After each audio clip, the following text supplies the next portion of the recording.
ना रंग है ना रूप, फिर किस बात का घमंड है तुम्हें। सगाई की अंगूठी पहनाई जा चुकी थी। सब खाने की प्लेट लेकर अपना अपना कोना पकड़ चुके थे।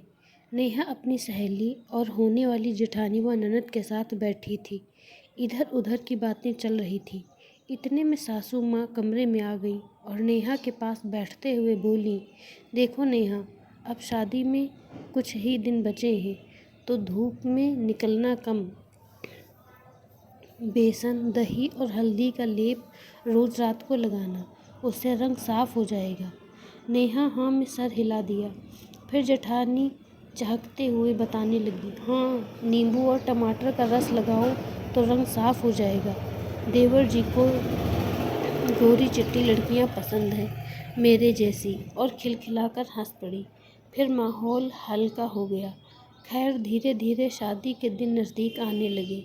जब भी नेहा के ससुराल से फ़ोन आता तो उसे घर में रहने, ऑफिस से जल्दी आने, धूप में कम निकलने को कहा जाता। आकाश जब भी फ़ोन करता तो अधिकतर उसके सांवलेपन को लेकर ही बोलता था। तो कभी सीरियस होकर, नेहा, मुझे तुम्हारे सांवलेपन से कोई शिकायत नहीं है, मगर मम्मी का अरमान है कि उसकी बहू मिल्की वाइट हो। नेहा जवाब देना तो चाहती थी, मगर मम्मी की वजह से चुप रह जाती। वह अपना गुस्सा मम्मी पर निकालती तो मम्मी कहती, अरे इतने बड़े घर में रिश्ता हो रहा है सिर्फ इसलिए कि तू बैंक में नौकरी करने लगी, वरना एक साधारण मास्टर की बेटी की शादी कभी हो पाती क्या। वह रईस लोग हैं, बड़े लोगों के बीच उठना बैठना है।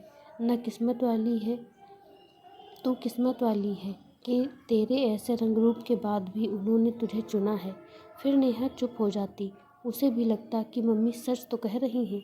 नेहा सोचती थी कि बदलते वक्त के साथ सब ठीक हो जाएगा, लेकिन जैसे जैसे दिन नज़दीक आने लगे, सासू माँ और आकाश का प्रेशर बढ़ने लगा।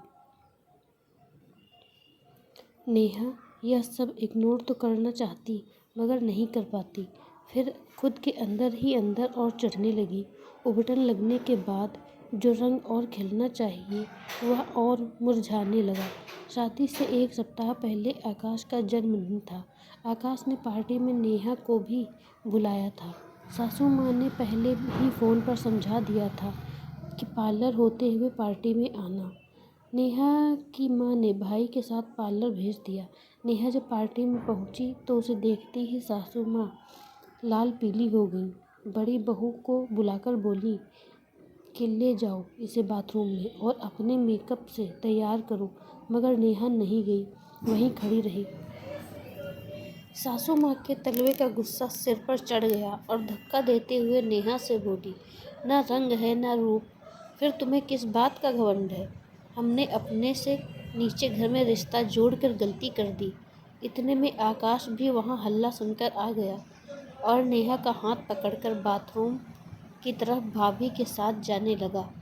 तभी नेहा अपने को छुड़वाया और वापस सासू माँ के करीब जाकर बोली, हाँ, मैं साधारण घर से हूँ, मेरा रंग सांवला है, मुझे घमंड तो नहीं मगर गर्व है। मैं अपनी कड़ी मेहनत से आज एक छोटे से मुकाम पर हूँ। और हाँ, मेरे घर वाले आप जितने रईस तो नहीं, मगर उनमें इतने संस्कार तो हैं कि वह इंसान को इंसान समझते हैं, उन्हें रंग रूप के आधार पर नहीं तौलते। कहते हुए उसने अपनी अंगूठी निकालकर होने वाली सास के हाथ में थमा दी और भाई का हाथ पकड़कर हॉल से बाहर निकल आई, एक आज़ाद हवा के झोंके की तरह। रंग रूप सब ईश्वर की देन है, इस पर इंसान का बस कहाँ चलता है। फिर क्यों मनुष्य हर समय रंग रूप के भेदभाव के तले लोगों की जिंदगियों को कुचलता रहता है। रूप से बढ़कर गुण होते हैं। जिस दिन सब लोग इस बात को समझ जाएंगे, यह दुनिया कितनी खुशहाल हो जाएगी, और ख़ासकर लड़कियों की ज़िंदगी। आपको यह कहानी कैसी लगी हमें कमेंट करके ज़रूर बताएं, और अगर अच्छी लगी है तो लाइक शेयर सब्सक्राइब ज़रूर करें। मिलते हैं अपनी अगली कहानी में, तब तक के लिए धन्यवाद।